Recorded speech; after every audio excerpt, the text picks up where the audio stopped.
Ang Ginoo maanaa kaninyo.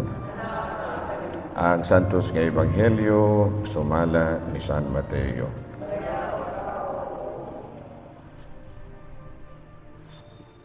Usa ni ana kaadlawng ipapahulay, naglakaw si Jesus agi sa kaumahan sa trigo.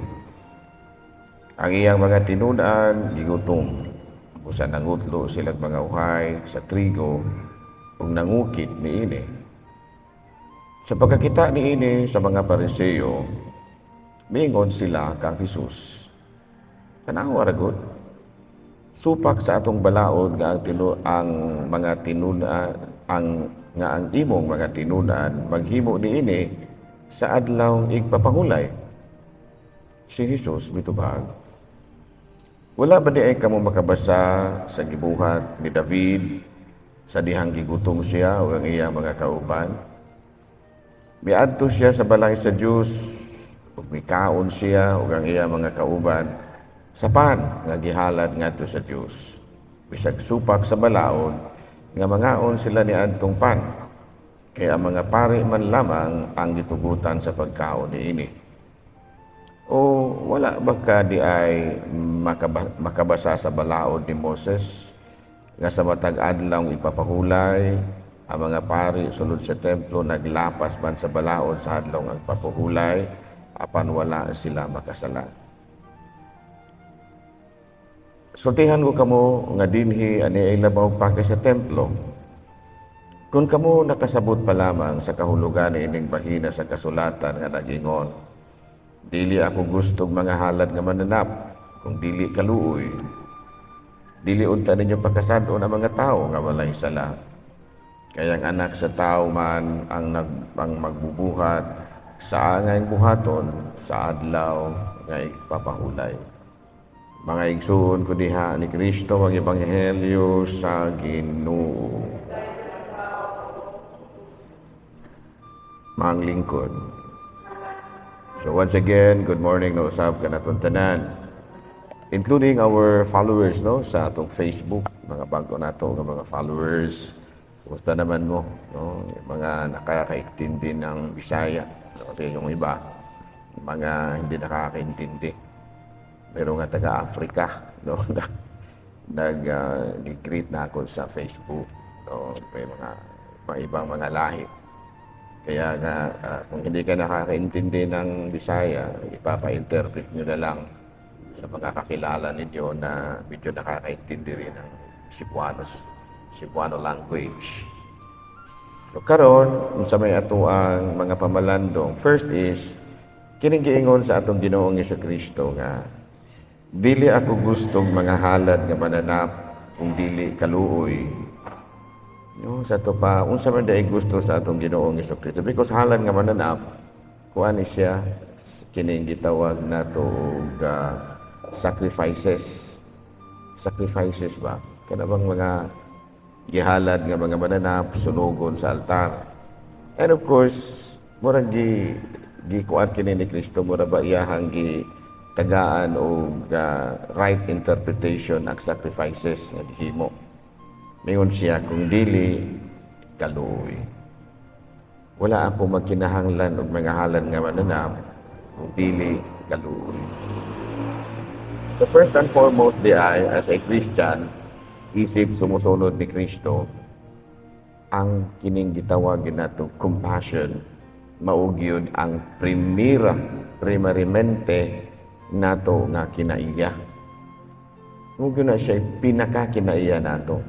Of course, kining atong kanunay pagsimba, kining atong mga pagsakripisyo ug matag sayo, kining atong pagsakripisyo sa pagsaulog sa misa, tanan, this is also important. This is our way of communicating to God. Mao man ang atong mga pamaagi nga mapahimutang nato ang atong kaugalingon sa presensya sa Dios. Pero dili jud kinira mao atong hunahunaon. Kinig yung giingon ni Kristo. Pagkamaluluyon. Importante gina siya. No, kinig yung pagkamaluluyon. Sa ito pa, mabuti pasabot nato nga dili kumpleto ang imuhang pagkasumusunod ni Kristo. Kung igo ra kas pagampo, kung igo ra kas pagsakripisyo, pero dili ka maluluyon. Naklaro ba? Maog yun na siya number 1. Maluluyon yun ka. Dili ka gustong makapasakit og tawo. At buti pasabot nga masinabuton ka. Dili ka matud pa demanding. Ano man, tungod kay ang pulong kaluoy, matud pa, mao ang pagbutang sa imong kaugalingon diha sa kahimtang ni anang tawhana. Putting yourself in the shoes of other persons. Ano? O panalitan, makakita kag walay kaon. Kung dili nimo ibutang ang imong kaugalingon, kung unsa kahay bation og taong walay kaon, di ka maluoy. Pero may ka kanang gigutom ta mapalong atong pananaw, sakit atong kuto-kutong makuyapan ta. Mao man ay bation sa tawo nga walay gikaon. Ma-feel yun nimo nga kinahanglan siyang tabangan. Because imong manggibutang ang imong kaugalingon. Dili ra igo nga ayos kaluoy nimo. Ari sa ako.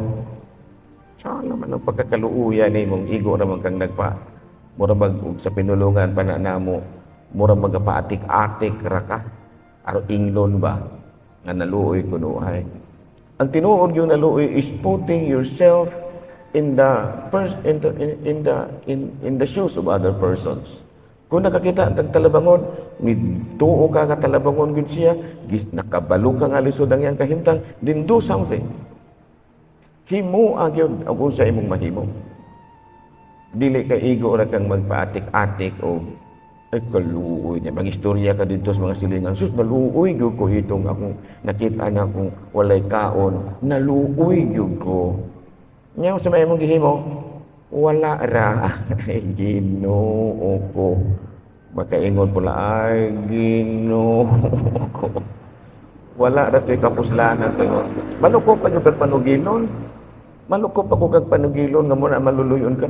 Isus, kahilakon yung ko. Ano man God? Naluoy yung ko nila. Unya, sa mga gihimo. Wala ra. Ay, Ginoo. Dili na mao'y kaluoy.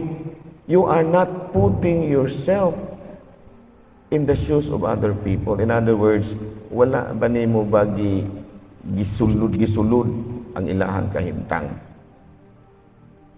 Klaro ba? Sabtan ko. And of course, you can only do that kung doon na kay ginatawag na to og communitarian spirit. No? Kibasin ba og mutabang rapukas imuhang igagaw, rapoy imuhang tabangan. Basin pagka ng imong kaluoy og limited ra po na sa imong mga parente.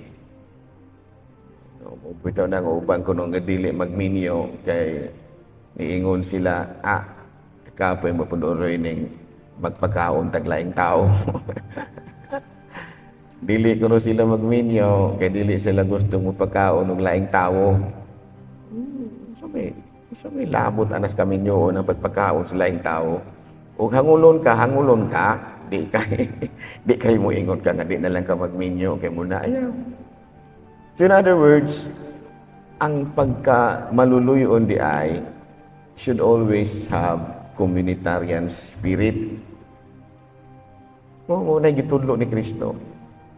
Ayaw og ingon dili pa pwede may parente ana. Bahala mo diha. Mga tapulan pud bitaw mo. Yan mga tapulan mo di pangpurawon mo din na di mo swerte. Tapulan mo. Legalistic, you are trying to reason out why nganong wala ka ni tabang. And your reason is di na po parente. Ikaduha, mga tapulan. Number 3, dili hinimbahon. Number 5, tanan nga mga rason imong himuon aron ma-justify nimo nga wala ka ni tabang. Munang moingon ang mga tao nga ay sakto ra pud daing wa ka ni tabang kay di man dayon na nimo parente. Dili man dayon na nimo igagaw. Mao pud sakto ra pud ay ka. Dili man na mo gistudlo ni Kristo nato. Niingon si Kristo, higugmaa ang imong isig katawo sama sa imong kaugalingon. Sa ato pa wala na nag-agad og parinte ba na nimo siya o agaw ba dagay na nimo, helper ba dagay na nimo sa una, o unsa ba na nimo dinha. Ang importante nga tungod kay gisugo ka ni Kristo nga higugmao ng tanan sama sa imong kaugalingon. Klaro ba? No, ingon ni Ana. So, sa atong pagpadayon ni Santos nga misa, first, it should be personal. Personal. Naagyo ka ng kinaiyahan. Maluluyon. Naagyo ka na. Bisan pagkapila pa ka mo, ampo dere, maghilak ka nga naguba na na imong nawong hinilak dire kay mo ni nagampo ka nga muna dili gani ka maluluyon, kulang ng imuhang pagka Diyos nun. Apil na ni Ana ang pagkahinga saba ni Ana, no, nga manginsulto dayon ka, asa man ang pagka maluluyon mo Ana nga namusing ka dayon ka, yung mga pulos maluluyon pa ba ka Ana nga imo namang gipasakitan ng ilang kasing-kasing? Mga tapulan mo. Kung saan naman yung pagkamaluluyon ani nga nangasaba manidikta? Apil sa pagkamaluluyon ang pagkamasinabuton. Di ba? Apil na.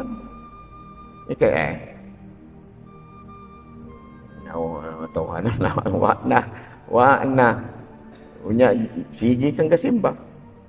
Sige kang nag-ampo, sige kang nag-novena, pinahilak-hilak pa ka kung mag-ampo. Pero ang imo din kinaiyan ko yung Ginoo ko. Munang gipaklaro gina ni Kristo. Masig gisulti ni Kristo, dili ako gustog mga halad nga mananap, mga sakripisyo ba, mga pag-ampo tanan. Kung dili kaluoy. Mugo na yung pinaka makapa-perfect nimo. Okay man sanang mag-ampo gyud ka kaysa ako na ginaingon. Nakig-communicate kas Ginoo. Pero it's not yet perfect. Naa na gani nimo na pagkamaluluyon ug sa pinulungan pa na ni Kristo. Murad duol-duol na kang malangit.